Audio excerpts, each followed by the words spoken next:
Princess Virana paced around the room, her silvery blue skin glowing more brightly as she grew more upset. Her fingers moved quickly over different control panels as she checked something in the ship's systems. This can't be happening, she said more to herself than to Olivia. How could we have made such a mistake? Olivia watched the princess from the table where she was still held down by the light restraints. What's so scary about humans? She asked. We can't even travel to other star systems yet. How could we be a threat to you? The princess stopped her frantic movements and turned to look at Olivia. She seemed to be considering whether to answer. It's not your technology that we fear, she finally said. It's your biology. She waved her hand and a large screen appeared in the air. On it were pictures of what looked like cells under a microscope. These are cells from my species, the Celestrians, the princess explained. The images showed beautiful crystal-like structures that glowed with inner light. And these, she waved again and the image changed, are human cells. The new image showed what Olivia recognized as normal human cells. I don't understand, Olivia said. They just look like regular cells to me. To you, yes, but to us? The princess made another gesture, and the two images merged. Immediately, the crystal cells began to break down and die when they came in contact with the human cells. Your cells release compounds that are toxic to almost every spacefaring species in the galaxy, Princess Virana said. We call it the necrosis factor. It's harmless to you but deadly to us. Even being in the same room as a human can be fatal to some species. Olivia looked down at her own hands in horror. I'm poisonous to you? But you seem fine. My family, line has developed some resistance through careful genetic engineering, the princess explained. I can be near you for short periods without immediate harm, but prolonged exposure would still kill me. She walked closer to Olivia, but still kept a safe distance. Centuries ago, when our explorers first discovered Earth, many died just from landing on your planet. After we understood the danger, the Celestrian Empire placed a quarantine around your entire solar system. No one goes in, no one comes out. But you took me out, Olivia pointed out. By mistake, the princess snapped. We were tracking a Zarquin ship. Their species is genetically compatible with ours. We need their genetic material for... She stopped suddenly, as if she had said too much. For what? Olivia asked. The princess ignored the question. The point is, you should not be here. And if anyone discovers that I have a human on my ship, we will both be in grave danger. A soft chime sounded, and a new alien entered the room. This one was shorter than the princess, with darker blue skin and no floating crown. It wore a simple, uniform-like outfit. Your Radiance, the new alien said with a bow. The scanner results are complete. And? The princess asked tensely. The human shows no signs of genetic tampering. She appears to be a natural Earth specimen. Princess Virana frowned. That's impossible. No natural human could have passed through the quarantine barriers. Keep scanning. The other alien bowed, again, and left the room. The princess turned back to Olivia. How did you get past our barriers? Who helped you? No one helped me, Olivia said, feeling frustrated. I was at work. In my observatory. Your purple beam grabbed me, that's all I know. The princess stared at her with those golden eyes. Olivia had the strange feeling that the alien could see right through her, maybe even read her thoughts. You're telling the truth, the princess finally said, sounding surprised. You really don't know. Know what? How your presence here breaks every rule and safety protocol in the Empire. The princess walked to another panel and pulled up more images. These showed Earth surrounded by a faint bubble of energy. This is the quarantine barrier around your solar system, she explained. It's designed to keep your species contained while allowing normal space phenomena to pass through. No ship can enter or leave without special clearance from the Imperial Council. She zoomed in on one area of the barrier. There was a small dark spot like a hole. Someone has breached the barrier, the princess said, her voice tight with worry. And if you're here, there may be other humans out in the galaxy too. Olivia tried to process all this information. It was too much to take in. Just yesterday, she had been a normal astronomer, living a normal life. Now she was on an alien spaceship, being told that humans were basically toxic to the rest of the galaxy and kept in a kind of planetary prison. If humans are so dangerous to you, why not just destroy us? Olivia asked, hating the question, but needing to know. The princess looked shocked. The Celestian Empire preserves life, we don't destroy it. The quarantine was meant to protect both our species until we could find a way to neutralize the necrosis factor. Before Olivia could ask more questions, a loud alarm started blaring through the ship. Red lights flashed everywhere. What's happening? Olivia asked, straining against her restraints. The princess rushed to a communication panel. A deep voice spoke in a language Olivia couldn't understand. The princess responded, sounding urgent. When she turned back to Olivia, her face showed clear panic. It's an Imperial patrol vessel. They're requesting permission to board for a routine inspection. Is that bad? It's very bad, the princess said. If they find you here, they will execute us both and sterilize this entire ship. She quickly moved to Olivia's side and waved her hand over the restraints. The bands of light disappeared. Can you walk? Olivia sat up slowly, her muscles stiff from being held in one position. She slid off the table and stood on shaky legs. Yes, I think so. Good. I need to hide you. The princess grabbed Olivia's arm and pulled her toward a door that opened automatically as they approached. And you need to do exactly as I say if you want to live. They hurried down a corridor with the same pulsing walls as the examination room. Other aliens they passed looked at Olivia with expressions of shock, but no one tried to stop them. Clearly, the princess's authority was absolute. Finally, they reached another door. The princess pressed her palm to a panel and the door slid open. Inside was a large room that looked like living quarters. It was beautiful, with floating lights and strange plants growing from the walls. These are my private chambers, the princess explained. No one will enter without my permission. Stay here and don't touch anything until I return. Wait, Olivia called as the princess turned to leave. What's your name? Your full name? The alien hesitated, then answered, I am Princess Virana Ithali of the 7th House of the Celestian Empire. I'm Olivia Mason, Olivia offered. Just a regular human astronomer. There's nothing regular about you being here, Olivia Mason, the princess said. Then she was gone, the door sliding shut behind her. Olivia was alone in an alien princess's bedroom, billions of miles from Earth, with Imperial patrol officers on their way who would kill her just for existing. She sat down, on what looked like a bed, and wondered how her life had gotten so completely out of control in just a few hours. Olivia Mason looked through her telescope one last time before she planned to go home. The night sky was clear, and the stars shone brightly above the small observatory where she worked. She was the only one there so late at night. Everyone else had gone home hours ago. Olivia loved the quiet of the night shift, just her and the stars. She wrote down some notes about the strange light patterns she had been tracking for the past week.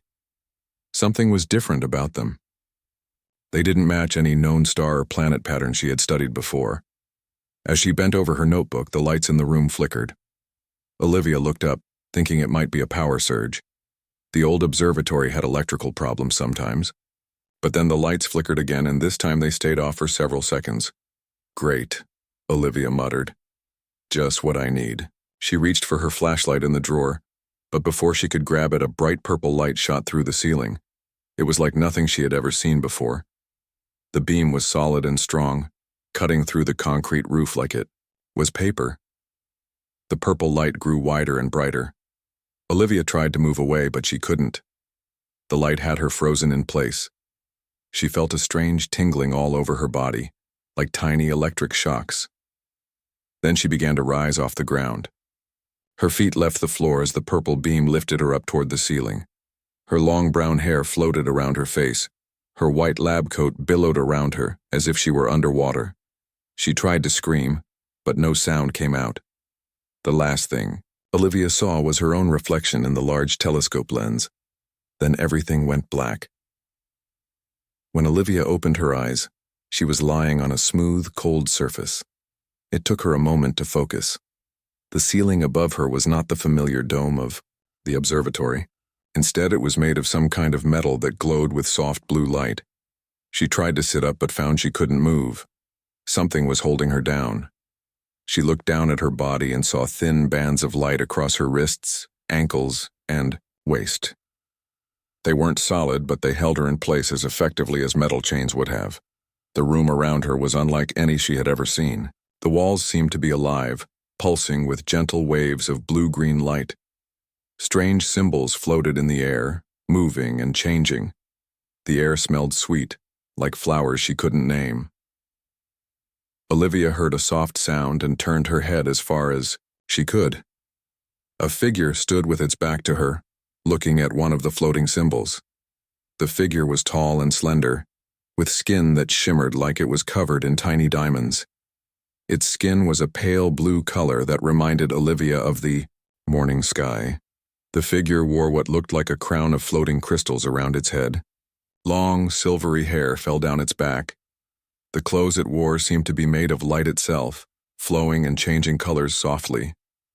Subject acquired as requested, Your Radiance, a mechanical voice said from somewhere in the room.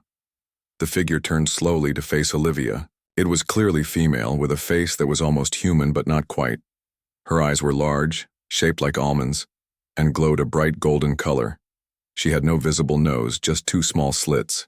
Her mouth was small and delicate. Excellent, the alien woman said.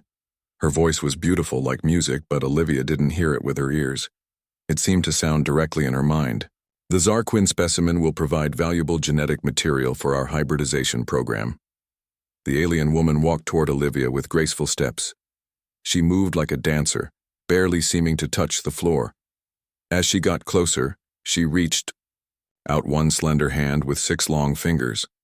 But as the alien looked more closely at Olivia, her golden eyes suddenly widened. Her mouth opened in what looked like shock.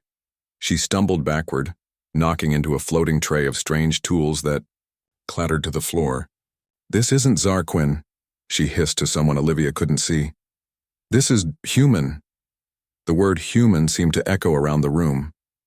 The alien woman's face showed clear fear now. Her skin changed color slightly, darkening to a deeper blue.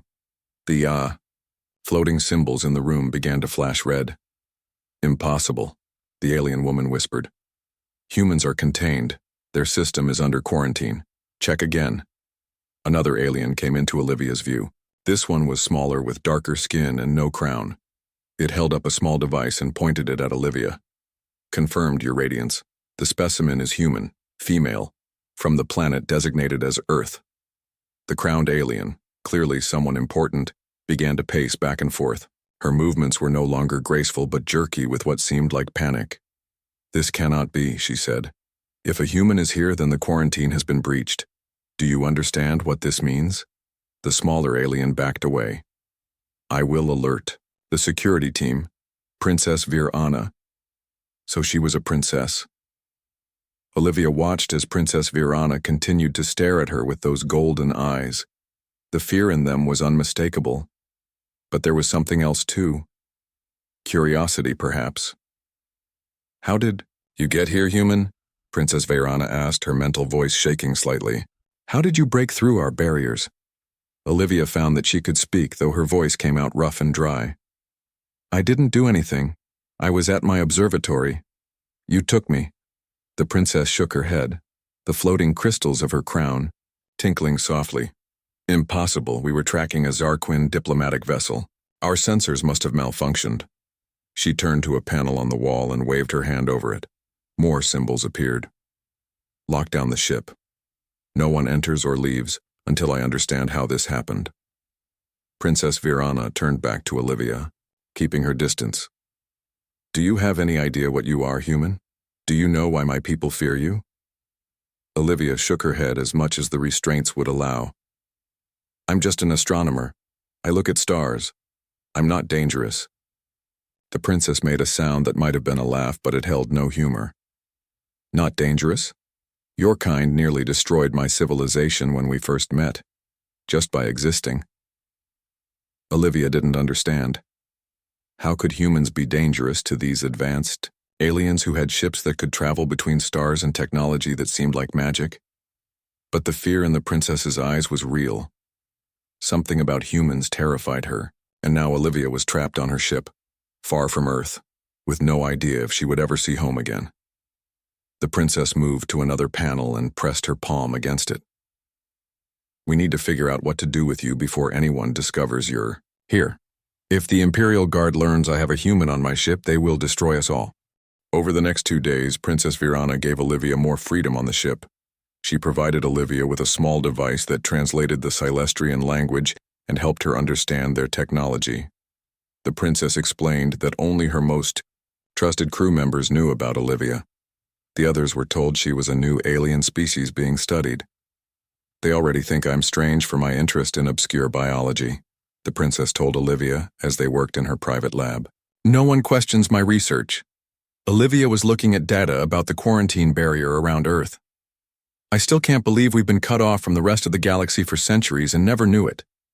The barrier is designed to be undetectable to your level of technology, Princess Virana explained. It doesn't stop light or radio waves, only physical objects. Like a one-way mirror, Olivia said. You can see us, but we can't see you. Exactly. The princess moved some floating data screens around. The Celestrian Empire has been monitoring Earth since the quarantine began. We've watched your civilization develop, tracked your progress. That's a little creepy, Olivia muttered. The princess looked confused. It's standard procedure for quarantined planets. How many others are there? Quarantined planets, I mean. 12 currently, the princess answered, but none for the same reason as Earth. The others are mostly too dangerous environmentally or have life forms too primitive for contact. They worked in silence for a while. Olivia was helping the princess search through Imperial records for any evidence of Drazeth's activities. The princess had taught her how to use the Celestrian data systems, which were surprisingly intuitive once you understood the basic principles. Look at this, Olivia said suddenly. She had found a report about unusual ship movements near Earth's solar system. There have been unregistered vessels in the area at least 6 times in the past year. The princess examined the data. You're right. And the pattern matches what we know about Drazeth's fleet movements. But how is he getting humans? There's no record of the barrier being breached until recently. The princess looked troubled. Maybe he found another way. Or maybe the breaches have been happening for longer than we realized. Their research was interrupted by a chime. Captain Mirok's voice came through a communication panel. Your Radiance, we've received new orders. From Imperial Command, we're to proceed immediately to the Kairos system. Who issued these orders? The princess asked sharply. Lord Commander Drazeth, Your Radiance. The princess exchanged a worried look with Olivia. Maintain our current course, Captain. I will review the orders. After the communication ended, the princess began typing rapidly on a floating keyboard. This doesn't make sense. The Kairos system is in the opposite direction from where Drazeth's ship should be. Could it be a trap? Olivia asked. Possibly. The princess finished typing and studied the screen that appeared. The orders look authentic, but something feels wrong. She stood up and began pacing, which Olivia had learned was her habit when thinking deeply. Drazeth was supposed to rendezvous with us tomorrow. Why suddenly send us elsewhere? Maybe he found out you know something, Olivia suggested, or maybe... The princess stopped pacing. Maybe he's trying to separate us from something or someone. She quickly brought up a map of their current location in the Kairos system. There's nothing special about Kairos. It's a mining colony, mostly automated. What's between here and there? Olivia asked. The princess adjusted the map. Several uninhabited star systems, a nebula, and... Her golden eyes widened. A restricted research facility. One under Drazeth's direct control. That has to be it, Olivia said. He wants us away from that facility, which means we need to go there instead. The princess went to the communication panel. Captain Mirok, come to my quarters immediately, alone. A few minutes later, the captain arrived. He glanced at Olivia but focused on the princess. Your radiance? I need your absolute loyalty, Captain, Princess Virana said. What I'm about to tell you could be considered treason against the Empire. The captain straightened his posture. My loyalty is to you, Princess. It has been since you saved my family during the plague of the outer colonies. The princess nodded. Good, because we're about to disobey direct orders from Lord Commander Drazeth. She quickly explained their suspicions about Drazeth's secret research and the possible weapons program using humans. Captain Mirok's expression grew increasingly troubled. Biological weapons are forbidden by Imperial law, he said. Has been, since the Dark Wars. Exactly, the princess agreed. Which is why we need proof before we take this to the Emperor. The captain looked at Olivia. And she is a human, the princess confirmed.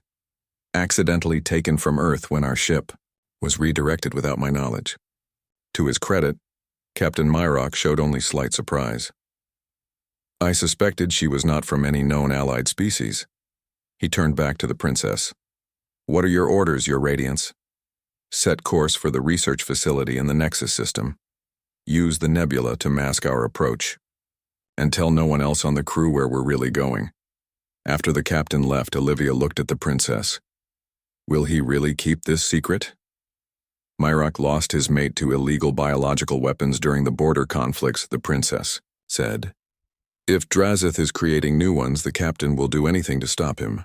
They spent the next several hours preparing. The princess showed Olivia how to use basic Celestrian weapons and gave her a suit that would protect her from the ship's environmental systems. It was strange looking but surprisingly comfortable. The facility will have high security, the princess explained as she checked her own equipment. I can get us inside with my royal access codes, but once we're in, we'll have to move quickly. What exactly are we looking for? Olivia asked. Records, samples, anything that proves Drazeth has been collecting humans and experimenting on them. The princess slipped a small device into a pocket. This will copy any data we find. As they were making final preparations, an alarm blared through the ship. Red lights flashed, and the princess rushed to a control panel. What's happening? Olivia asked. We're being followed, the princess said grimly. An Imperial patrol vessel, the same one that inspected us earlier. The communication panel chimed and Captain Mirok's voice came through. Your Radiance, they're ordering us to stop and prepare for boarding. They claim we're violating restricted space. Drazeth must have suspected we wouldn't follow his orders, the princess said. He's using the patrol to stop us. What do we do? Olivia asked. The princess thought for a moment. We need a distraction. She turned to the communication panel. Captain, initiate emergency protocol VIR 7 and prepare my personal shuttle. Yes, Your Radiance. The princess turned to Olivia. We're going to the facility ourselves. The main ship will create a diversion while we slip away in my shuttle. Is that safe? Olivia wasn't sure she liked this plan. No, the princess admitted. But we're out of options. Drazeth will be watching all official approaches to the facility. This might be our only chance to get inside. They hurried through the corridors of the ship. Crew members were rushing around responding to the emergency protocol, which the princess explained would simulate a major system failure, forcing the patrol vessel to either help them or back off. They reached a small docking bay where a sleek shuttle waited. It was smaller than Olivia expected, just big enough for maybe 4 people. It's designed for speed and stealth, the princess explained as they boarded. The hull material absorbs most sensor scans. The inside of the shuttle was cramped but efficient. The princess took the pilot's seat and began activating systems. Screens lit up around them showing the space outside. The patrol vessel is moving to our port side, the princess noted. They're focused on the main ship. Now's our chance. She pressed several controls, and the shuttle detached from the ship. There was barely any sensation of movement as they slipped away into space. Olivia looked at the screens showing the princess's ship growing smaller behind them. Will your crew be okay? They'll be fine, the princess assured her. The emergency protocol just makes it look like we're having system failures. The patrol will either try to help or report it and move on. She set a course toward a cloudy area of space that must be the nebula she had mentioned. We'll use this to hide our approach to the facility. As they flew deeper into the nebula, beautiful colors swirled around them, blues, purples, and pinks. Under other circumstances, Olivia would have been thrilled to see such a sight up close. "How long until we reach the facility?" she asked. "About 3 hours," the princess replied. "We have to move slowly through the nebula to avoid detection." Olivia settled back in her seat. "You know, a week ago, my biggest worry was getting my research paper published. Now I'm sneaking into an alien research facility to find proof of illegal biological weapons. Life is strange." The princess glanced at her with what might have been a smile. "Indeed. I was supposed to be preparing for my union ceremony with Drazeth. Instead, I'm committing treason against him." "You were really going to marry him? Even though you didn't seem to like him much?" "It was arranged for political purposes," the princess explained. "Personal feelings are secondary to duty in royal unions."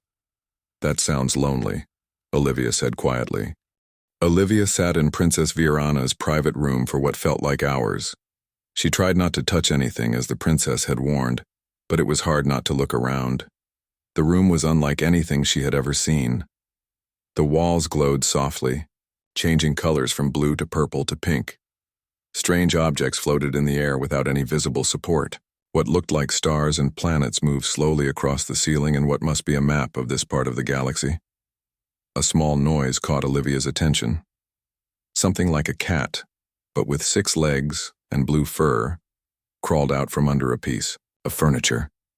It looked at Olivia with 3 golden eyes, similar to the princess's eyes. "Hello there," Olivia said softly. The creature tilted its head but didn't seem afraid.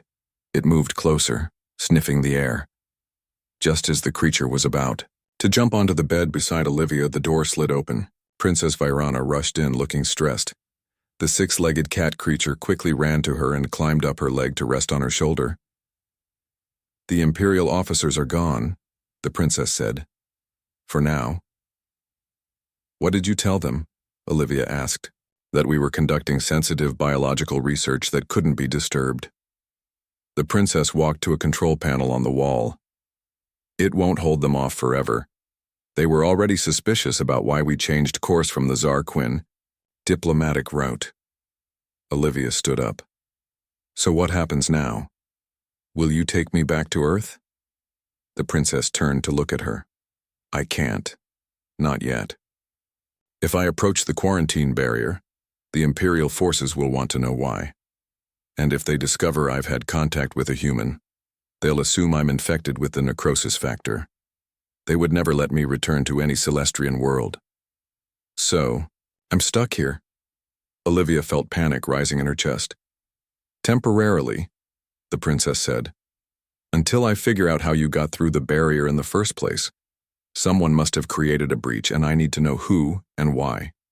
She waved her hand, and a large screen appeared in the air. It showed what looked like surveillance footage of different ships and space stations. "While the officers were here, I accessed the Imperial database," Princess Virana explained. "I've been looking for any unusual activity near Earth's quarantine zone." Olivia moved closer to look at the screen. "Have you found anything?" "Not yet, but there's something else that concerns me." The princess touched the screen and it changed to show a different image. "These are records of my ship's course over the past month. Someone altered our navigation system to bring us near Earth's solar system, even though we were supposed to be tracking the Zarquin vessel." "Someone on your ship did this?" Olivia asked. The princess nodded. "Someone with high-level access codes, and the only person besides me with such access is—" She stopped, a look of realization crossing her face. "Who?"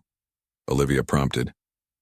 "Lord Commander Drazeth," the princess said quietly. "The Emperor's most trusted advisor." "And is that bad?" The princess laughed. But it wasn't a happy sound. "Very bad, especially because he's also my betrothed." "Your what?" Olivia was shocked. "My future mate," Princess Virana explained. "It was arranged by the Emperor to strengthen political ties between our houses. The princess turned away and began pacing the room. The cat-like creature jumped down from her shoulder and went back to examining Olivia from a safe distance. None of this makes sense, the princess muttered. Why would Drazeth want a human? Why breach the quarantine? The risks are too great. Maybe he doesn't know how dangerous we are, Olivia suggested. Impossible. Every Silestrian child learns about the human necrosis factor. It's basic education. The princess stopped pacing and looked at Olivia with narrowed eyes. What do you do on Earth, your profession? I'm an astronomer, Olivia replied. I study stars, planets, space phenomena. And you were at an observatory when we took you? Olivia nodded. Yes, I was working late, alone. The princess thought for a moment. Show me where you were on your planet. She pulled up a new screen showing Earth. Olivia pointed to North America, then to the state where her observatory was located. It's a small research facility in a rural area, she explained. We study unusual energy patterns in space. The princess zoomed in on the area Olivia indicated. There's something there, she said, sounding surprised. A signal beacon of some kind. It's not human technology. Olivia stared at the screen. That's impossible. I would have noticed alien tech at my workplace. It would be designed to remain hidden from your species, the princess explained. But it's definitely there, and it's Silestrian. Before they could discuss this further, a chime sounded. Princess Virana quickly waved her hand and the screens disappeared. Someone's coming. The door slid open, and another alien entered. This one was male, with darker blue skin and a more muscular build than the princess. He wore what looked like armor, with symbols that might indicate rank. Your Radiance, he said with a bow. We've received a transmission from Lord Commander. Drazeth's flagship. He requests to speak with you immediately. The princess's skin paled slightly. Tell him I'll respond shortly, Captain Mirok. The captain's eyes shifted to Olivia, widening in surprise. Your Radiance, is that a new species we encountered? The princess interrupted smoothly. Part of my research. You may go, Captain. After the captain left, Princess Virana turned to Olivia. He's loyal to me, but the fewer who know what you are, the better. She went to another panel and pressed her hand against it. I must speak with Drazeth, but you should hear this too. It might give us answers. A large screen appeared on one wall. After a moment, the image of another alien appeared. Lord Commander Drazeth was imposing, with dark silver-blue skin and cold golden eyes. Unlike the princess's delicate features, his were sharp and angular. He wore elaborate armor with many decorations and symbols. Princess Virana, he said, his mental voice deep and commanding. I'm told you had a visit from Imperial Patrol today. A routine inspection, nothing more. The princess replied, her voice calm despite her earlier panic. And your research? How does it progress? Drazeth asked. We've encountered some unexpected results, the princess said carefully. The Zarquin diplomatic vessel changed course. We had to adjust our plans. Drazeth's eyes narrowed slightly. I see. And did you acquire any new specimens? The princess glanced quickly at Olivia, who stood just out of view of the screen. We did, but not what we expected. I'm sure it will still be useful, Drazeth said. I'm particularly interested in the results of the genetic compatibility tests. Why? The princess asked, perhaps too quickly. Those were not part of the approved research protocol. Drazeth's face showed no expression. All information is valuable to the Empire, my dear princess. I'll be joining your vessel in 3 days to review your findings personally. The screen went blank before the princess could respond. She turned to Olivia, her face showing clear worry now. This is worse than I thought. He knows something. About me? Olivia asked. Maybe. Or about humans in general. The princess walked to a different control panel. I need to check something. She pressed several symbols and a new screen appeared, showing what looked like medical data. These are the results of your scans when you first came aboard. Olivia looked at the screen but couldn't understand any of the alien symbols. What does it say? It confirms you're human, but there's something else. The princess pointed to one section of the data. Your necrosis factor levels are unusually low for a human, lower than any on record. Is that good or bad? It's interesting. The princess studied the data more carefully. It might explain why I can be near you without feeling ill. Most Celestrians would be showing symptoms of exposure by now. Olivia remembered what the princess had said earlier. You mentioned genetic compatibility tests. What did Drazeth mean by that? The princess was quiet for a long moment. The official research was about finding ways to neutralize the necrosis factor so our species could safely interact. But if Drazeth is asking about compatibility, her golden eyes widened with realization. He's not trying to cure the necrosis factor. He's trying to weaponize it. What? Olivia was shocked. Think about it, the princess said, her voice urgent now. A biological agent that's harmless to humans but deadly to most other species in the galaxy.